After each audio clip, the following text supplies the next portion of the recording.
बनाए रखेंगे तो बातचीत हो जाएगी। आदरणीय सम्मानित मंच, किसानों, नौजवान साथियों और संयुक्त मोर्चे के समस्त लीडरशिप, मेरी माताएं, बहनें, बच्चों, प्रेस के लोग,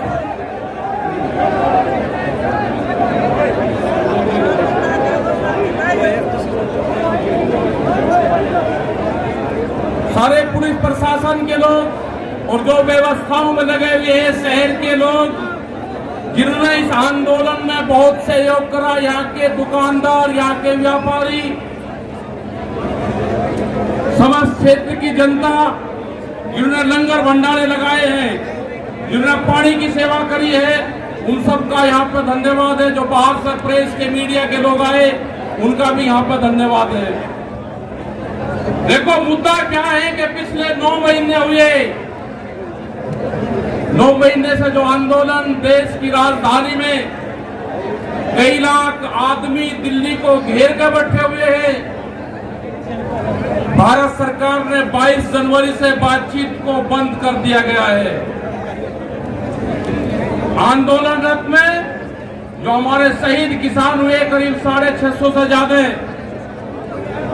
हमारे जितने भी बॉर्डर हैं, हमारे वे शहीद किसान वहां पे हुए। प्रधानमंत्री भारत सरकार ने एक भी जवाब ये नहीं दिया कि हम 1 मिनट का मौन धारण करेंगे। ये समझना पड़ेगा आप लोगों को, ये समझना पड़ेगा आप लोगों को कि जिस तरह से यहाँ पे देश की प्रॉपर्टियां बेची जा रही है, ये लोग कौन है जो देश के संस्थाओं को बेच रहे, इन लोगों की पहचान करनी पड़ेगी। देश में बड़े बड़े आंदोलन ये चलाने पड़ेंगे। आज से जो संयुक्त मोर्चा ने फैसले लिए हैं, उसके तहत हमको बड़ी बड़ी मीटिंगें पूरे देश भर में करनी पड़ेगी। अब ये मिशन खाली मिशन उत्तर प्रदेश और ये नहीं उत्तराखंड, मिशन होगा संयुक्त मोर्चे का देश बचाने का। ये देश बचेगा, ये संविधान बचेगा। आज लड़ाई उस मुकाम पर आ गई कि देश के जो नौजवान हैं, जो 14 करोड़ लोग जो बेरोजगार हमारे साथी, हमारे बच्चे हुए हैं, ये आंदोलन उनके कंधों पे है। जिस तरह से एक चीज बेची जा रही है, 3 कानून भी उसी का ही एक हिस्सा है। पहला है कि यहाँ पे रेल और हवाई जहाज और हवाई अड्डे बेचे जाएंगे। किसने परमिशन दी? किसकी ताकत है कि देश की प्रॉपर्टियों को बेचोगे? आपने घोषणा पत्र में नहीं लिखा, देश की जनता को धोखा दिया। धोखा नंबर 1।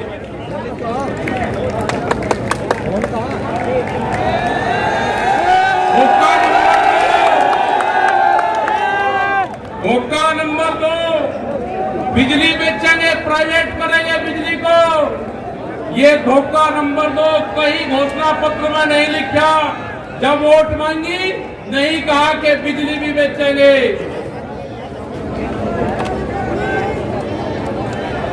ये सड़क बेचेंगे, पूरी सड़कों पर टैक्स लगेगा और एनएच के आसपास 500 मीटर तक अपनी कोई चाय की दुकान और गुमटी भी नहीं लगा सकता। अगर किसी ने चाय का खोखा रखा तो वह जमीन उसकी गांव समाज में निहित होगी। ये सड़कों को बेचने का काम करेंगे। ये देख लेना क्या क्या चीज बिक्री है। ये सेल फॉर इंडिया का बोर्ड देश में लग चुका है।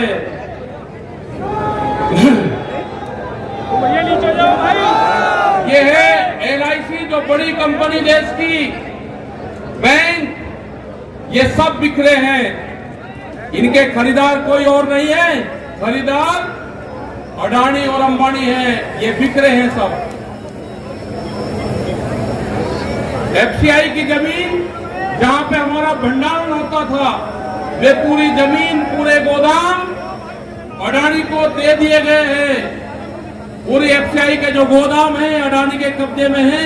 आपके पास में, भारत सरकार के पास में कोई भी गोदाम अब नहीं बचा है। देश के बंदरगाह, पूरा जो समुद्र के तट से 100 किलोमीटर तक एक कंपनी को बेच दिए। वे बंदरगाह भी बिके। ये भी आपको जानकारी होनी चाहिए। वहां पे जो मछली पालन किसान हमारा था, जो नमक का किसान हमारा था, सब खत्म हो गए। बड़े बड़े बंदरगाह वहां पे बिक चुके हैं।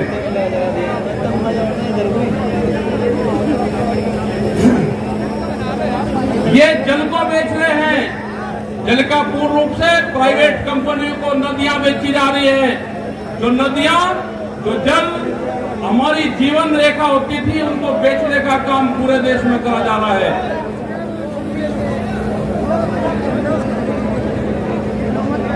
ये इंडिया ऑनलाइन सेल, मतलब कोई भी कीमत किसी भी चीज की लगा सकता है। भारत बिकाऊ है। ये भारत सरकार की पॉलिसी है। अब खतरे में कौन कौन है? ओएनजीसी, बीपीसीएल, इस्पात, शिक्षा, प्राइवेट, जो चिकित्सा हो रही है, और देश के संविधान भी खतरे में है। जो बाबा भीमराव अंबेडकर का संविधान था, वो भीड़ में बता जा रहा है। हम उसको भी बता रहे हैं कि बाबा भीमराव अंबेडकर का संविधान भी खतरे में है, उसको भी बचाना है।